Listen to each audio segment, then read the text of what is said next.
The Crystal Palace restaurant buzzed with the low hum of conversations from Boston's elite. Golden chandeliers cast a warm, inviting light across the impeccably white tablecloths and shimmering crystal glasses.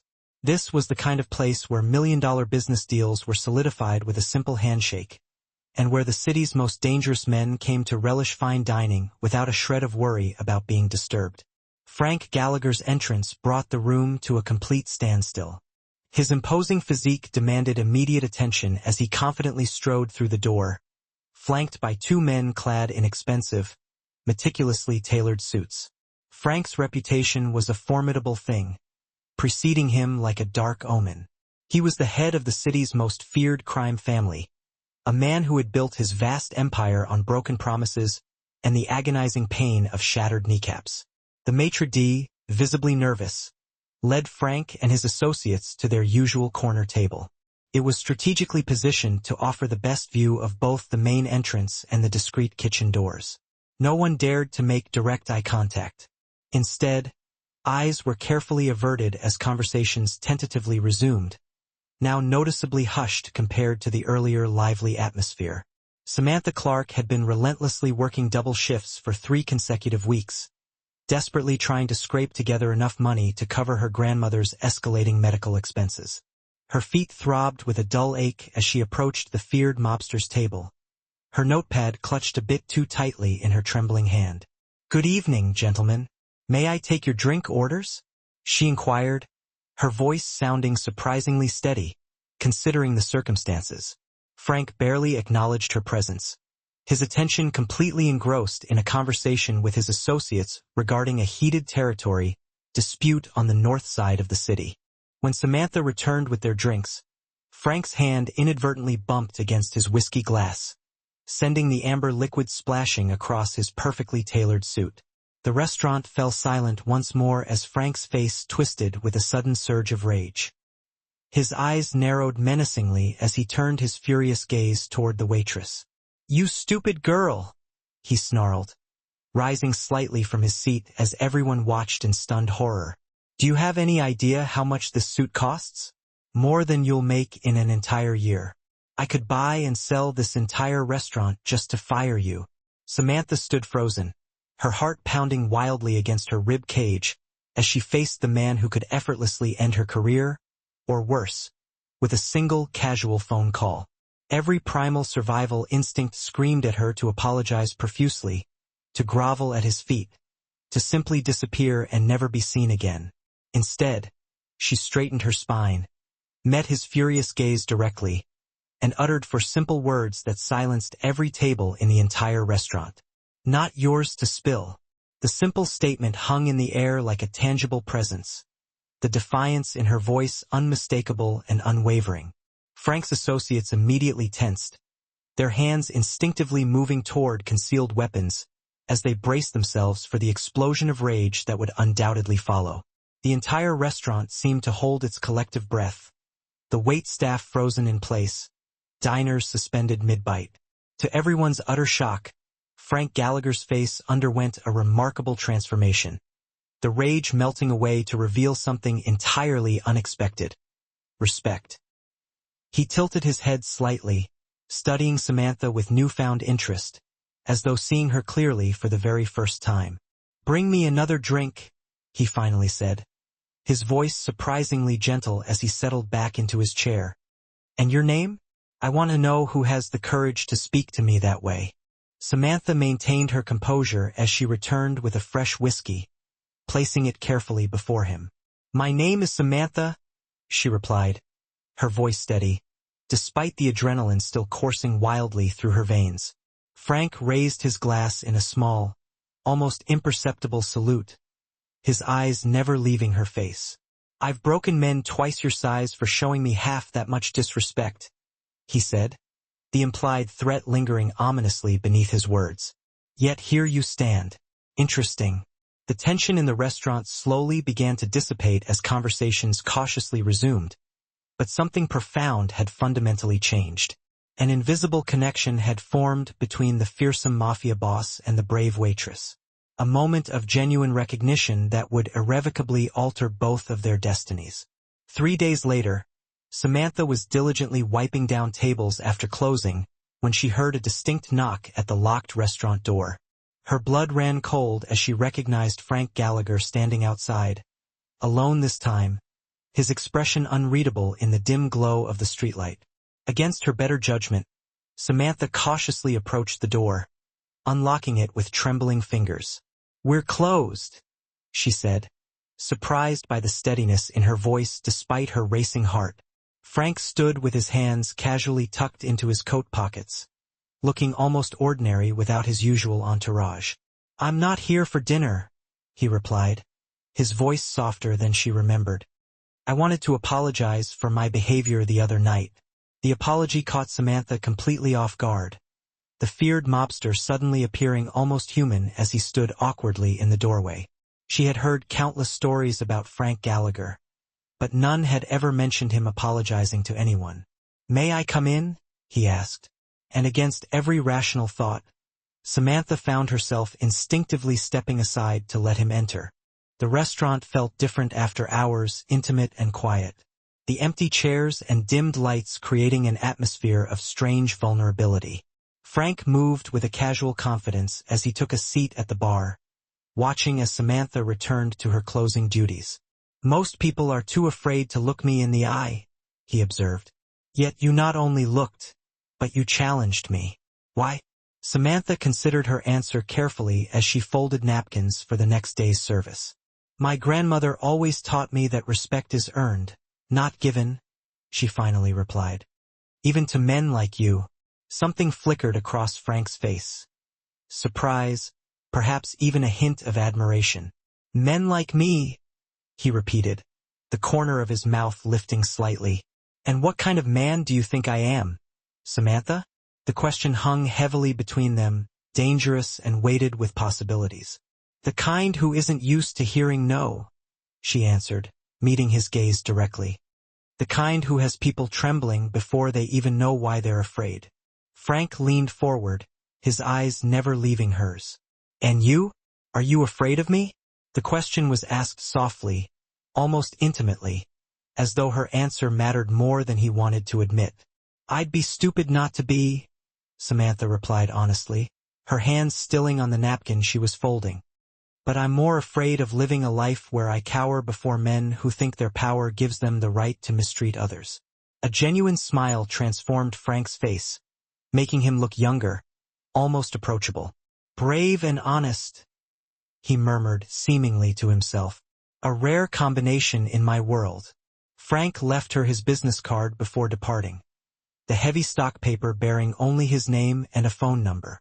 "If you ever need anything," he said simply, the offer hanging between them like an unfinished sentence. That night, Samantha lay awake staring at her ceiling, the business card on her nightstand feeling like a loaded gun. She knew she should throw it away, cut all ties with a man whose very presence in her life could be incredibly dangerous. Instead, her fingers traced the embossed letters of his name, wondering what it said about her that she was already looking forward to seeing him again. A week passed before Samantha ran into Frank again, this time at a small coffee shop 3 blocks from her apartment. He sat alone by the window reading a newspaper, looking surprisingly normal in jeans and a casual sweater rather than his usual tailored suit. Their eyes met across the room, and for a moment, Samantha considered pretending she hadn't seen him. Instead, she found herself walking toward his table, drawn by a curiosity she couldn't quite explain. "Mind if I join you?" she asked, clutching her coffee cup like a shield.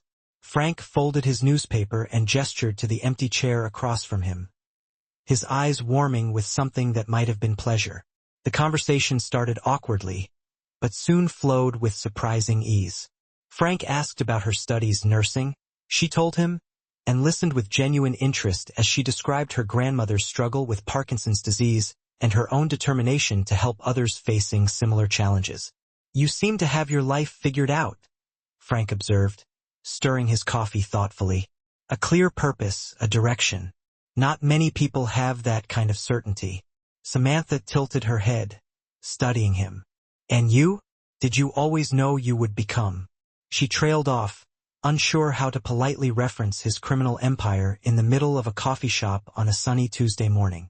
Frank's laugh was unexpected, a rich sound that transformed his face. "No one dreams of becoming what I am when they're a child," he admitted, his voice dropping lower. "Life happens, choices are made, and one day you wake up and realize you've built something you can't walk away from." The honesty in his voice touched something in Samantha, making her see beyond the fearsome reputation to the complicated man beneath. "Is that what you want now? To walk away?" Frank's eyes darkened as he leaned forward. "Let's just say I've been questioning certain aspects of my life lately," he admitted, surprising himself with his candor. Meeting someone who isn't afraid to speak the truth can be illuminating.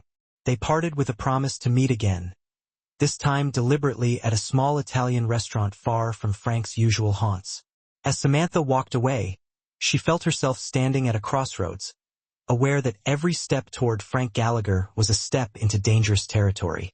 That evening, Samantha's phone buzzed with a text message from an unknown number. "Thank you for the conversation today. It's been a long time since someone spoke to me as a person, not a position." She read the message 3 times before saving the number under his name. Her grandmother would call this playing with fire, Samantha thought as she typed a response. The problem was she had always been fascinated by the dance of flames, the way they could both warm and destroy, their unpredictable beauty drawing you closer, even as instinct warned you to keep your distance. In the shadows across the street from Samantha's apartment, a car idled with 2 men inside, watching her windows. "Boss wants us to keep an eye on her," the driver explained to his partner. "Says she's off limits to everyone, including our own crew. Must be someone special." 2 worlds were indeed colliding. The ordinary life of a hard-working waitress and nursing student, and the shadowy empire built on power and fear. What neither Frank nor Samantha realized was just how explosive that collision would ultimately prove to be. 2 weeks after their coffee shop encounter, Frank and Samantha had fallen into a cautious rhythm of clandestine meetings and late-night phone calls.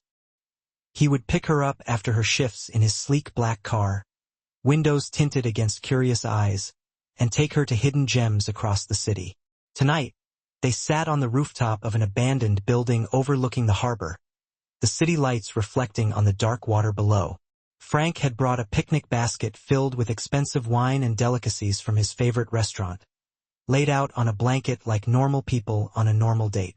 "The Petro family is moving in on the waterfront," Frank said suddenly, breaking the comfortable silence between them. "They think I've gone soft because I haven't retaliated for their last incursion."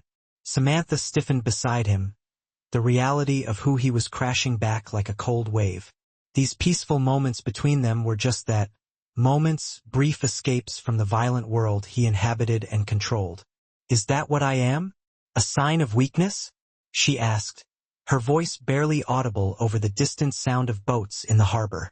Her question hung between them, honest and piercing.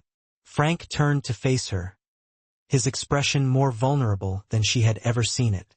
"No," he said firmly, taking her hand in his. "You're the first thing in my life that feels like strength, not power.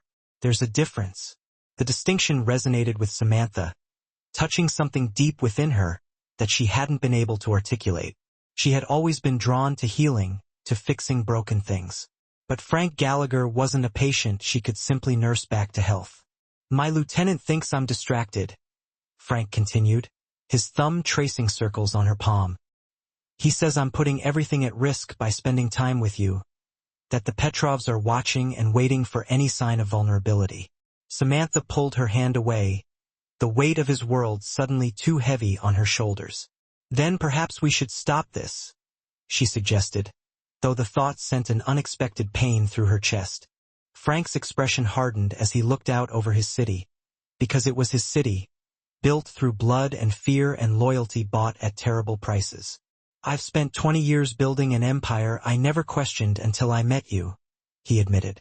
The next morning, Samantha arrived at work to find an elegant gift box on the employee shelf with her name on it. Inside was a delicate silver pendant shaped like a lion, Frank's family symbol, she realized, with a note that simply read, "Protection." That same afternoon, Frank sat in his office reviewing security footage when his right-hand man, Joey, entered without knocking. Petrov's son was seen watching the girl's apartment last night, Joey reported, his face grim. They're making a statement. Frank's fingers tightened around the glass in his hand until it shattered, blood mixing with whiskey as it dripped onto the expensive leather. Put our best men on her, he ordered, his voice deadly calm. If they touch a hair on her head, I want the entire Petrov family erased. Joey hesitated at the door, concern evident in his furrowed brow. The men are talking, boss. They say you're risking everything for this woman. Everything we've built, everything we've sacrificed for. Frank rose from his chair, the movement slow and deliberate, like a predator preparing to strike. Then remind them who I am, he said softly, the quietness of his voice more terrifying than any shout. Remind them what happens to people who question me. Samantha noticed the men immediately. Two unfamiliar figures lingering near her apartment building, another following discreetly as she walked to class. Frank's protection, she realized, both comforted and troubled by their presence. When she confronted Frank about it during their dinner at a secluded restaurant on the outskirts of town, his expression darkened. There are people who would hurt you to get to me, he explained, his voice tight with an emotion she couldn't quite identify. I never asked to be part of a war, Samantha replied, pushing her barely touched pasta away. She searched his face, looking for the man she'd glimpsed in quiet moments, the one who laughed at her terrible jokes and listened when she talked about her dreams. Frank reached across the table, his fingers lightly touching hers. I know, he acknowledged, surprising her with his gentleness. And I never expected to care about anyone enough to fear losing them. The admission hung between them, neither fully willing to name what was growing between them. Samantha had spent weeks telling herself this was just curiosity, just the thrill of danger, just a temporary detour in her carefully planned life. Tell me about your childhood, she said suddenly, changing the subject to safer ground. Not Frank Gallagher, the crime boss, but Frank the boy. Who were you before all this? His expression shifted, memories clearly surfacing that he rarely allowed himself to revisit. I grew up in the Southside projects, he began, his voice taking on a different cadence. My father worked the docks when he wasn't drunk. My mother cleaned houses for the wealthy across town. Samantha listened as he described a childhood of poverty and violence, of protecting his younger siblings from their father's rages, of learning early that power was the only true protection in a world that didn't care if you lived or died.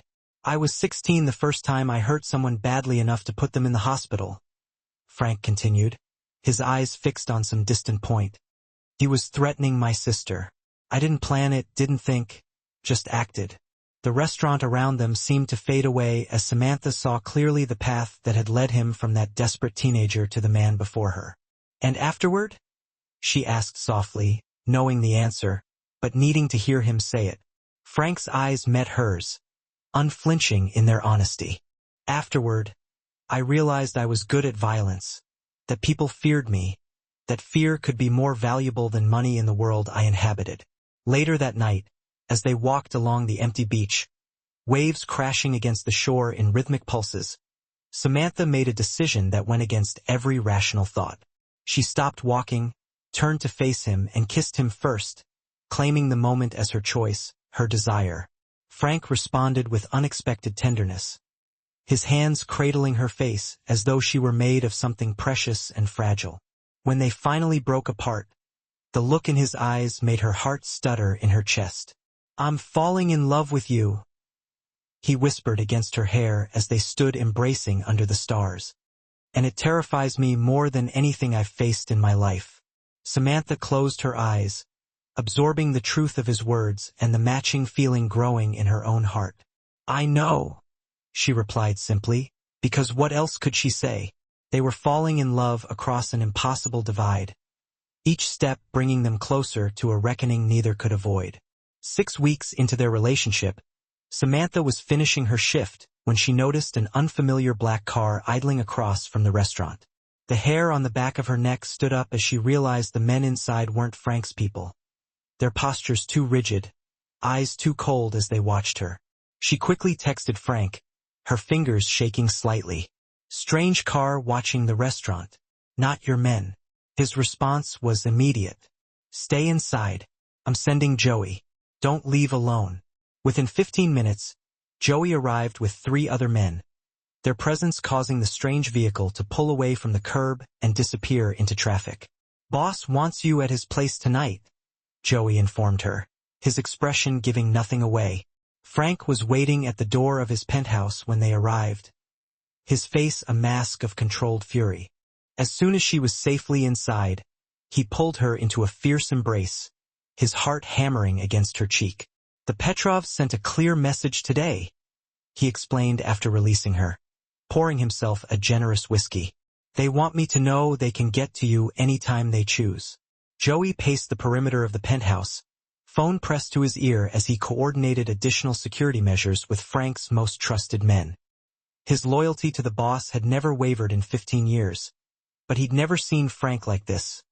Vulnerable, distracted, his legendary focus fractured by concern for this woman. The Petrovs aren't just challenging your territory, Joey explained later, spreading surveillance photos across Frank's desk. They're testing your resolve, seeing if the rumors about your distraction are true. The word hung in the air, loaded with implications about Frank's changing priorities.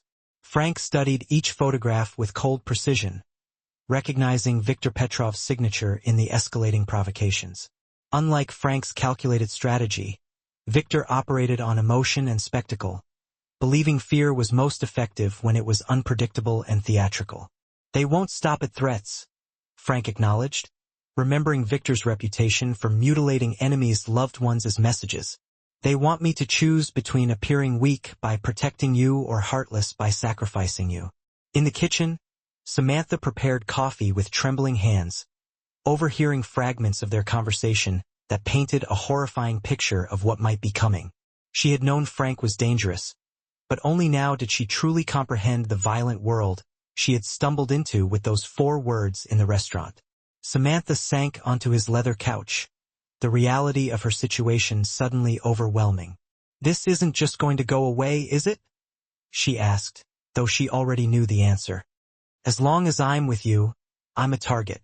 Frank knelt before her, taking her hands in his. I can protect you, he promised with an intensity that should have reassured her. I can keep you safe, but I need you to trust me completely.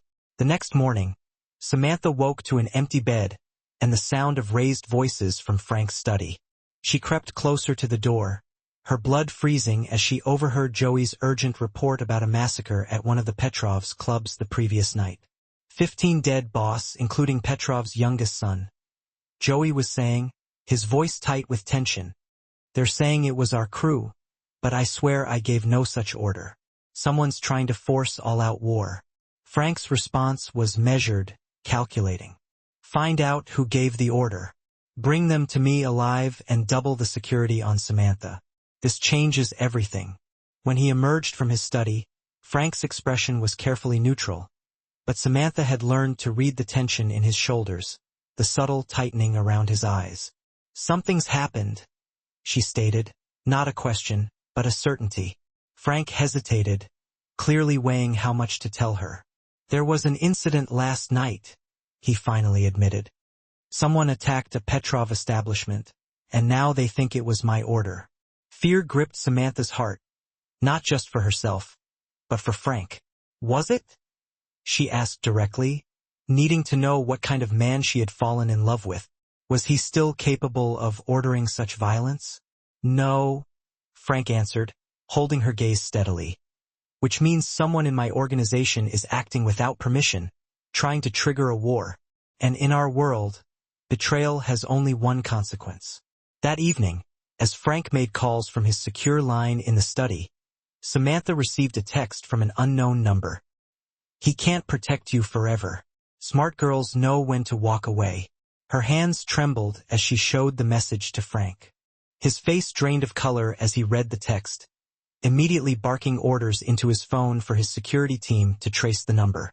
You're not leaving my sight, he told Samantha, his voice leaving no room for argument. 2 days later, trapped in Frank's penthouse with armed guards at every entrance.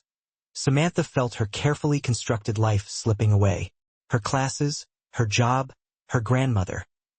Everything was on hold while invisible enemies circled closer. The breaking point came when Frank returned in the middle of the night, blood spattered across his white shirt. He didn't need to explain. She could read the grim satisfaction in his eyes, knew he had found and dealt with the traitor in his ranks. "This is who I am," Frank said quietly, watching her face as the realization settled over her. "I've tried to keep this part of me away from you, but I can't separate myself into pieces. This is the reality of my world." Samantha. Samantha stood by the floor-to-ceiling windows of Frank's penthouse, watching the city lights flicker below like stars caught in an urban web. 3 weeks had passed since she'd seen the blood on his shirt. 3 weeks of being a gilded prisoner in his fortress, while war raged in the streets below. "My grandmother called again today," she said without turning as Frank entered the room. "She doesn't understand why I can't visit her, why I've missed so many classes. I'm running out of excuses." Frank approached cautiously, maintaining the careful distance that had grown between them since that night. "The Petrovs have gone quiet," he began. Felt like an offering, like a peace treaty, but the quiet was unsettling. They were definitely plotting something big. Samantha finally faced him, her expression filled with resolve. "I can't live like this anymore, Frank. This isn't a life. It's a cage. No matter how expensive the bars." Something flickered in Frank's eyes. A realization, something he'd been avoiding for weeks, finally hit him. "What are you saying?" he asked, the tension in his jaw betraying that he already knew the answer. "I'm saying I need to go home, back to my apartment, my job, my studies," Samantha said, her voice steady despite the tears welling up. "I need my life back, a normal life without constantly looking over my shoulder." Frank's hands clenched at his sides. The internal struggle between love and control played out on his face. "They'll kill you to hurt me," he said bluntly. The harsh reality of their situation hung between them, unspoken but understood. Samantha stepped closer, placing her hand on his cheek, feeling the rough stubble beneath her fingers.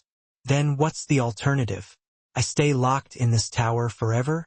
You keep killing to protect me until there's no one left to fear?" The question hung in the air, impossible to answer yet demanding a resolution.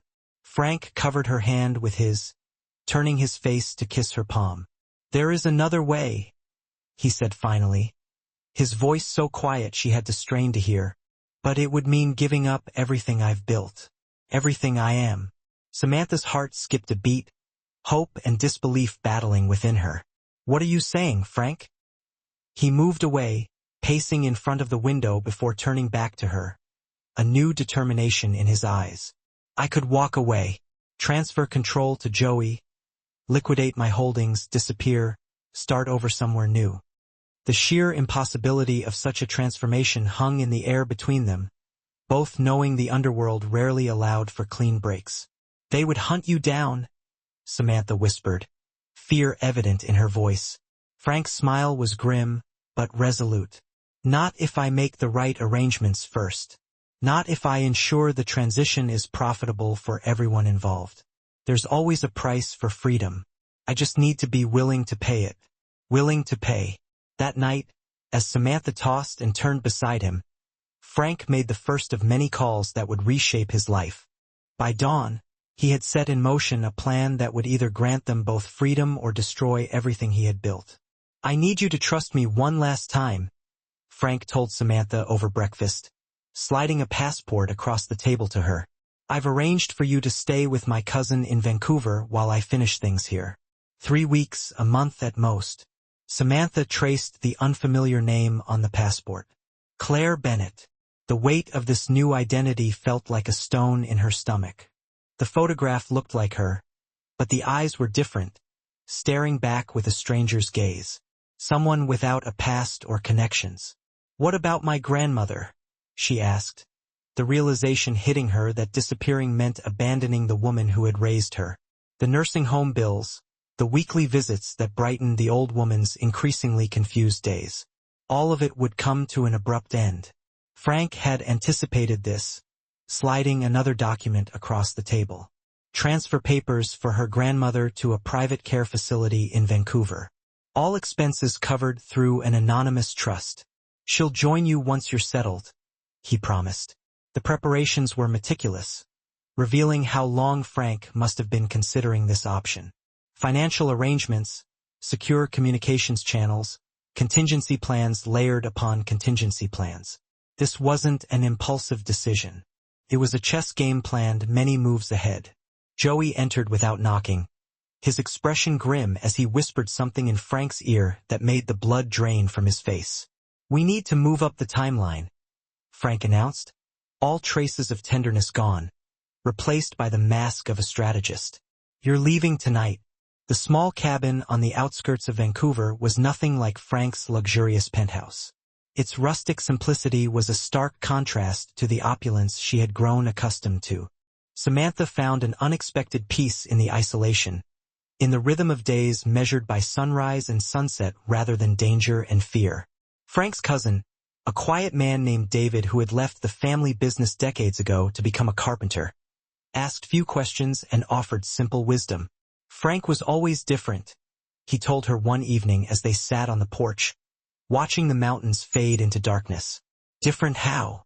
Samantha asked, wrapping her hands around a mug of tea, hungry for any insight into the man she had fallen in love with despite every rational thought. David considered the question, his weathered face thoughtful in the fading light. He felt things more deeply, the injustice, the poverty, the helplessness. Where others saw opportunity in crime, Frank saw protection, power to change things. The weeks stretched into a month with only sporadic, carefully worded messages from Frank. Progress being made. Stay safe. I miss you. Each one a lifeline Samantha clung to as doubts crept in during the long, quiet nights. Then came the news reports. A massive federal raid on organized crime in Boston. Dozens arrested, including several high-ranking members of the Gallagher organization. Samantha watched in horror as Joey's face flashed on the screen, being led away in handcuffs. There was no mention of Frank Gallagher, no images of his arrest, no confirmation of his fate. The uncertainty was a physical ache as Samantha waited by the phone that remained stubbornly silent, fearing the worst with each passing hour. On the 36th day of her exile, a nondescript car with rental plates pulled into the cabin's driveway. Samantha watched from the window, her heart pounding, as a man in a baseball cap and sunglasses slowly emerged from the driver's seat. She recognized his walk before she could see his face. The confident stride was now tempered with caution, and his shoulders carried a new weariness. Frank looked thinner, his face more angular under several weeks' growth of beard, but his eyes, when he removed the sunglasses, were the same. "It's done," he said simply when she opened the door, standing on the threshold as though unsure of his welcome. "Joey took a deal to testify against the Petrovs. The feds got what they wanted and I got my exit." Samantha stepped forward into his embrace, breathing in the unfamiliar scent of drugstore soap instead of his expensive cologne. "And your empire?" she asked against his chest, needing to understand the magnitude of his sacrifice. Frank's laugh held no bitterness, only relief. "Dismantled, divided, destroyed. I kept enough to start over. Legitimate investments, offshore accounts the feds couldn't touch. Not rich but comfortable." That night, lying beside him in the narrow bed, Samantha traced the new scar that ran along his ribs, evidence of dangers he hadn't shared in his sparse communications. Was it worth it? She whispered into the darkness. Frank gathered her closer, his heartbeat steady under her ear. "I spent 20 years building something I thought would make me powerful," he murmured. "Then you showed me, in 4 words, that true power isn't controlling people through fear. It's having the courage to walk away from everything for something that matters more." 2 days later, they crossed the border into Montana with new identities. Mark and Claire Bennett, a couple looking to start a small business in a quiet corner of America. Their past was scrubbed clean through channels that cost Frank the last of his underworld connections. The motel they stayed in that first night was unremarkable, the kind of place that accepted cash without questions, where guests avoided eye contact in the cramped breakfast area. Frank swept the room for surveillance devices out of habit, the methodical search a ritual he couldn't yet abandon. Samantha watched him from the bed, struck by how ordinary he looked in faded jeans and a flannel shirt bought at a roadside store. The transformation wasn't just in his appearance, but in how he carried himself. The intimidating presence was deliberately diminished, his shoulders slightly rounded, his gaze less direct. They traveled eastward first, a misdirection in case anyone was tracking their movements, before doubling back through small towns with forgettable names. Frank's paranoia dictated they switch vehicles 3 times, each car more modest than the last, erasing the final traces of the man who once rode in chauffeur-driven luxury. In a diner outside Billings, Frank tensed when a state trooper entered, his hand instinctively moving toward a weapon he no longer carried. Samantha covered his hand with hers, squeezing gently until the rigid set of his shoulders relaxed. The moment of panic passed unnoticed by the other customers. The town they eventually chose was selected from a short list of 5 possibilities, each vetted through Frank's dwindling network of contacts. It had to be small enough to offer anonymity, economically stable enough to support a new business, and, most importantly, outside the spheres of influence of anyone who might recognize Boston's most feared crime boss. The town they chose was small enough to be overlooked, large enough to disappear in. They purchased a struggling bookstore with an apartment above it. The simple space became home as they filled it with carefully chosen treasures rather than expensive showpieces. 3 years passed in the quiet rhythm of their new existence, the bookstore slowly transforming into a community hub under Samantha's careful guidance. They added a coffee corner, hosted reading groups, and became fixtures in a town that accepted them without question. Frank, now firmly established as Mark, discovered an unexpected satisfaction in the ordinary. He maintained the building, ordered inventory, and kept the books with the same meticulous attention he had once given to territory disputes and protection payments. "Mrs. Reynolds asked again about your secret past today," Samantha teased one evening as they closed up shop. "She's convinced you were either CIA or a famous author writing under a pseudonym." "If only she knew," Frank smiled as he locked the register, the gesture now coming naturally after years of practiced normalcy. "What did you tell her this time?" he asked, slipping his arm around Samantha's waist as they climbed the stairs to their apartment. "That you're a man who loves his privacy almost as much as you love your wife," she replied, the gold band on her finger catching the light as she unlocked their door. The simple ceremony at the local courthouse a year ago had been nothing like the lavish wedding a mob boss might have had, but it was perfect in its quiet sincerity. Some nights Samantha still woke to find Frank standing at the window, scanning the street with old habits that died hard. But those nights grew fewer as the seasons passed. As the man who had once controlled Boston's underworld found peace in Wednesday night community board meetings and Sunday morning pancake breakfasts, they never spoke of Boston anymore, though they both monitored the news. The Petrov organization had eventually fallen to a rival family, while what remained of the Gallagher crew had scattered to the winds, most ending up in prison or witness protection. Occasionally, Frank would catch himself reaching for a weapon that was no longer there when a car backfired or a stranger lingered too long outside their store. Samantha would quietly take his hand in those moments, anchoring him to their present reality. The bookstore thrived in its modest way, becoming known for its carefully curated selection and the owner's uncanny ability to recommend exactly the right book for each customer. "You always could read people," Samantha observed after watching Frank spend an hour helping a troubled teenager find something that sparked his interest. Frank shrugged, uncomfortable with praise he still wasn't accustomed to receiving.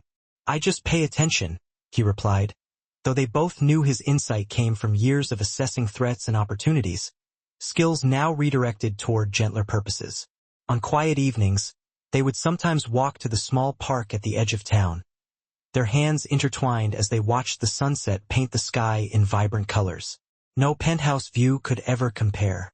Neither needed to speak of how far they had come, the distance measured not in miles, but in the peace that now resided in their hearts. The bookstore became known for hosting local authors, a community service that brought modest profit but immense goodwill.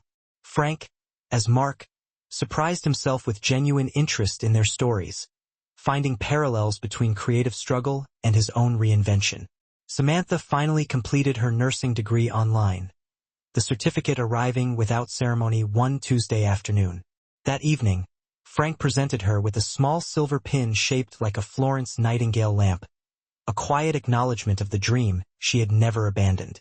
Their apartment gradually filled with photographs, not of their past, but of this new life. Camping trips to nearby mountains, community fundraisers, holiday gatherings with neighbors who had become friends. Each image a testament to possibilities neither had imagined 3 years earlier. Once, a customer from Boston browsed their military history section, his Boston accent triggering a moment of paralyzing fear in Frank. The man chatted casually about his hometown, never noticing how the shopkeeper's responses grew measured, or how his hand gripped the counter edge until his knuckles whitened. After the Boston visitor left, Samantha found Frank in the storeroom, breathing deeply to calm his racing heart. "It gets easier," she promised, wrapping her arms around him from behind. "One day at a time, one breath at a time." And she was right. Each such encounter became less terrifying, the ghost of Frank Gallagher fading a little more with each test passed. The local sheriff became a regular, stopping by each morning for coffee and conversation, completely unaware that the mild-mannered bookseller had once commanded men who would kill at his word. Frank found an unexpected irony in their friendship, in the way the officer would share small-town police stories with someone who had orchestrated crimes that would have shocked him to his core. "Do you ever regret it?" Samantha asked one night as they sat on their small balcony, sharing a bottle of wine that cost a fraction of what Frank once spent without a second thought. "The power, the money, the respect. Do you miss any of it?" Frank considered the question seriously, as he did all her questions, his thumb tracing circles on the back of her hand. "I thought I would," he admitted. "I expected to feel the loss like a phantom limb, but what I found instead was space for something better to grow." The door to their apartment opened, and David, visiting from Vancouver for the week, walked in carrying dessert from the local bakery. "Still can't believe my cousin became a respectable businessman," he teased, setting the box on the table. "All because a waitress had the courage to say 4 words to the most dangerous man in Boston," Frank replied, his eyes finding Samantha's across the room, the love in them unchanged by the passage of years. The bookstore celebrated its 3rd anniversary with a small community gathering. Locals who had become friends raised glasses to the quiet couple who had transformed a failing business into a beloved institution. No one there could have imagined that the man serving cake had once made rivals tremble with a single look. As the last guest departed, Samantha found Frank standing in the center of their shop, taking in the space they had created together. "What are you thinking?" she asked, coming to stand beside him. "I'm thinking about how one moment can change everything," he replied, pulling her close. 4 words in a restaurant, and suddenly the path I'd been on for 20 years didn't make sense anymore. Samantha smiled, remembering the frightened waitress she had been, the unlikely courage that had risen within her that night. "Not yours to spill," she whispered, the words that had altered both their destinies forever.